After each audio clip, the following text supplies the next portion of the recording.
massive problem with parents is that their curriculum changes every year. Huge, yeah. Some curriculum. It's a huge change, and I suppose people are very critical of it, about maybe new books being brought out, but that's very much down to the publishing companies. And often what you find is if a teacher is working from one particular book and some students have one version of it, other students have another version of it, students can often feel left out. So you have to be very mindful of that. And what the publishing companies do is they will no longer print the older version, and it's difficult to get the older version, and then it can cause confusion inside the classroom when you're working off one book and then there's another book. So I suppose the publishing companies themselves are trying to make a living themselves, but it's putting added pressure upon parents. Okay. We would also prioritise our first years and our fifth years, because they're the two groups that have to buy the most books. Yes, You know, so we would always look and see, like the bill for them would be huge in comparison to second or third years. Yeah. You know, so that's really the way we. And we also offer, there'll be a number of parents who would have difficulty with uniforms. So we've a number of uniforms here that, our leaving certs, we always ask them when they leave, would they give us any skirts or whatever that they might have, and we'd have a teacher who'd look after that and maybe give them a skirt if they needed it at a small enough cost, and that. Same with the jackets. The Parents' Council organise a book sale, and all of the students that are maybe moving on or moving from junior cert into leaving certificate cycle, they are encouraged to bring back in the books, and we would have a second-hand book sale, and many of the books would be given away for free or whatever, as much as possible. So we would encourage it in that sense. The fifth year book list is quite expensive. Some of those books are between 30 and 40 euro. That's where the expense is, I think, not so much in the workbooks, to be honest. I suppose as a school then it's very important for us to try and balance. We're trying to educate the girls as the very best we can, and I suppose the use of the exam papers and the use of the workbook is a fantastic tool for them to revise. So where do you draw the balance in the sense of trying to ensure that they get the very best education, but then also trying to pull back on or trying to help save saving in the costs? Do you understand what I'm saying? It is an invaluable tool. Students are inclined, and our teachers would encourage students to write in pencil. Sometimes they will write in pencil, sometimes they won't write in pencil. And then it's very much down to the students themselves, if they can take care of the books, if they make sure that the books are kept in the locker, if they're kept, how well they're kept in that, and whether they can be passed on or not. Because if you do write in pencil in a workbook, and it is rubbed out, then it can be passed on to somebody. But students, it can often be a different kettle of fish when it's coming to students themselves, and often they don't really want to use the book that their sister had or their brother had or whatever. They want their own book. So that can, in itself, that can be something that's out of our power also.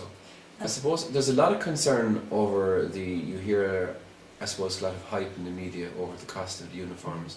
But I suppose what people actually do forget, this is a uniform that the girls will be wearing 5 days a week. And if they weren't wearing that uniform, they would be wearing some form of clothing. And we would consider the uniform to be vital in the sense that it actually eases the pressure on parents. Because particularly in an all-girls school where competition for clothing could be quite high, we're very, very strict in the uniform, and we actually limited our non-uniform days to 1 day in the year. We will only have one non-uniform day because, again, we're very conscious of the pressure on parents for their children to have the very best of clothes, particularly when they're coming in against so many other students. The quality of the clothing, we get our uniform from Paws here in Kilkenny, and the actual uniform itself, the skirt itself, will last a student for 6 years. And you're testimony to that. That's right, yeah. Your own daughter went through the school here and bought the uniform. If it's bought long enough in first year, it will do for 6 years. The skirt is very good quality. It's extremely good quality, and then you've got the jumper, and you've got you've got the shirt and the tie, and the shirt can be bought any place. The jumper is also a source in Paws. And I know you look at the grants in terms of first year and fifth years with the amount of books that you buy. Would you also consider the amount of people or the amount in one family coming to the school? Oh, we do. Oh gosh, we do, yes, we do. We look particularly, we'd have families here, maybe they might have 3 sisters here, and even in terms of the voluntary contribution, they certainly wouldn't be giving the voluntary contribution per student, it's per family. And we'd be very conscious of that. Or, when you'd be looking for whatever, if they all had to buy a diary, well, we're very conscious that they're going home saying, I need 3 lots of it and not 1 lot. That is a huge consideration. And also, we'd be very aware, I suppose, we know the locals very well too, and some families, go through difficult times, particularly now with unemployment and that, and we would be very conscious of that. We will try our best. I suppose it's very easy to point the finger of blame at schools, And I mean, I know we can speak about ourselves, but we know that we're typical of the schools here in Kilkenny, and the schools here in Kilkenny in general. We'll try their very, very best, and you know, you speak to the other principals and they're very concerned about it. But I know maybe at the same time we're cut back in what we have very much ourselves. I mean, they're cutting back very much in our resources, they're cutting back in the amount of hours. I mean, I know ourselves as a school, to ensure that we can give the very best education this year, we are paying for a teacher and a half out of our own funds. You know, which, if right be right, we shouldn't have to do that. I mean, we have to fundraise ourselves, maybe to get painting done in the school. We're now going to go building a canteen, which is, we're not getting any money from it from the Department of Education. We are funding this entirely, thanks to the Parents' Council and thanks to the nuns, and we will be fundraising ourselves to try and give the very best for students. So I suppose it's easy to turn around and say the schools are at fault, the schools are doing X, Y and Z, but the schools are the ones that are being cut also. And sometimes we forget about that. We're very much inclined to throw the blame, and you do it yourself.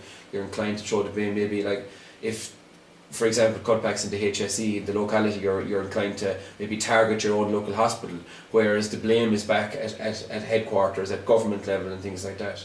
You know, so maybe much of this anger should be vented back at those areas. It's though maybe sometimes there's an impression given that the schools are out there trying to make money or something like that, but the schools themselves are struggling very much to survive also. Yeah, and for parents or students that are very concerned about this coming year, would you advise them to just come in and speak to you and discuss the situation? We've already had even today, several times with phone calls about parents, you know, with those concerns. So actually we've told them that from tomorrow they can come in and apply for whatever assistance we can give them. Oh no, we would, and we would often have parents on the phone say, look, is it okay, she's due €20 for a trip, can I pay €5 over the next 4 weeks?